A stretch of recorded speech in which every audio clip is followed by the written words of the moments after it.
गुना के तत्वाधान में चल रही रामलीला के 8वें दिवस की लीला में राम भरत मिलाप की लीला का मंचन किया गया। इस लीला में भाई के प्रति भाई का टूट प्रेम देखकर दर्शकों की आंखों से खुशी के आंसू झलक आए। ऐसे ही त्याग की भावना समाज में हो, इसके सबको प्रयास करने चाहिए। परिवारों में भाइयों के बीच समर्पण की भावना होनी चाहिए। रामलीला में भरत विलाप की लीला ने दर्शकों को वाव भाव विभोर कर दिया और दर्शकों में भरत मिलाप की लीला देखने को उत्सुकता रही। लीला में दिखाया गया कि भरत राम को वापस अयोध्या लाने के लिए चल पड़ते हैं। यह समाचार सुनकर लक्ष्मण बहुत क्रोधित हो जाते हैं और श्री राम से कहते हैं कि जैसी माता वैसा पुत्र। राजकुमार भरत अपनी चतुरंगी सेना के साथ आप पर हमला करने आ रहे हैं। वे यह सोचते हैं कि आप वन में अकेले हैं, हमारे पास कोई सैन्य शक्ति नहीं है, वे आसानी से हमें मारकर अयोध्या का राज्य हड़प लेंगे। तब मर्यादा पुरुषोत्तम भगवान श्री राम ने लक्ष्मण को समझाते हुए कहते हैं कि शांत हो जाओ, भरत ऐसा नहीं है, उसके विचार बहुत ही उच्च हैं और उसका चरित्र बहुत ही अच्छा है। वो तो स्वप्न में भी अपने भाई के साथ ऐसा कुछ नहीं कर सकता। इस पर भी लक्ष्मण का क्रोध शांत नहीं होता। भरत अपने बड़े भाई राम से मिलने को आतुर है। जैसे ही राजकुमार भरत अपने बड़े भाई श्री राम को देखते हैं तो उन्हें दंडवत प्रणाम करते हैं। साथ ही साथ उनकी आंखों से अविरल अश्रुधारा बहती है। दोनों ही भाई आपस में मिलकर भावुक हो उठते हैं। राम भरत को उठाकर गले से लगा लेते हैं। तब भरत पिता राजा दशरथ की मृत्यु का समाचार राम को देते हैं। तब राम, सीता, लक्ष्मण की आंखों से आंसू बहने लगते हैं। भगवान राम नदी के तट पर अपने पिता महाराज दशरथ को विधि विधान अनुसार श्रद्धांजलि देते हैं और अपनी अंजुलि में जल लेकर अर्पण करते हैं।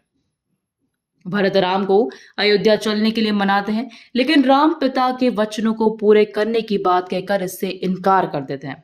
आखिर में भरत श्री राम की चरण पादुकाएं लेकर अयोध्या को चल देते हैं। राम भरत मिलाप की मार्मिक लीला का कलाकारों ने बेहतर प्रदर्शन किया, जिसे देख दर्शकों की आंखें नम हो गई। जिसमें भरत का अभिनय हरवीर धाकड़ ने किया, शत्रुघ्न का ओम यादव ने, केकई का दिनेश सेन ने, मंथरा का मोनू जोशी ने, कौशल्या का सुल्तान सिंह यादव ने, सुमित्रा का राम सिंह धाकड़ ने, सुमंत का राजीव शर्मा ने, वशिष्ठ मुनि का रघुवीर ओझा ने, राम जी का अभिनय पुरुषोत्तम धाकड़ ने, लक्ष्मण का वैभव भार्गव ने, सीता जी का कृष्ण गोपाल धाकड़ ने, निषाद राज का मनीष ब्राभट्ट ने, निषाद शाखा अरुण रघुवंशी, चिरौजी लाल लोधा, रवि केवट, विश्वजीत सिंह चौहान, कुलदीप भार्गव ने अभिनय किया। व्यास गादी पर पंडित शंभू दयाल शर्मा, ढोलक पर सुनील शर्मा, माजीरा बदक, सत्यम महाराज, श्रृंगारकर्ता अभिषेक शर्मा, पोपट राव, मराठा समिति के मीडिया प्रभारी योगेश लोधा, मंच का निर्देशन महावीर जैन, मंच का संचालन दामोदर शर्मा, समिति संयोजक गोविंद सोनी, अध्यक्ष देवेंद्र शर्मा, सचिव विजय पटेरिया, कोषाध्यक्ष अतिवीर जैन, प्रमोद अग्रवाल, ब्रजेश राठौर, विजय जैन, अनिल रूपश्री, डॉक्टर अनिल जैन, अनिल भार्गव, अतुल शर्मा, रामदयाल कुशवाहा, विजय बाबा, चंपालाल, अरविंद जैन, कैलाश राठौर एवं समिति सदस्यों और कलाकारों के साथ गणमान्य लोग उपस्थित रहे।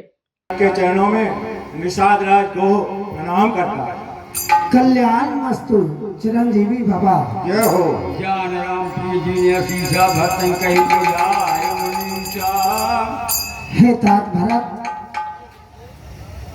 ये निषाद राज जो भीलों के राजा हैं, ये आप मुझे मेरे स्वामी का वह स्थान दिखाइए जहाँ पर उन्होंने रात्रि में विश्राम किया था।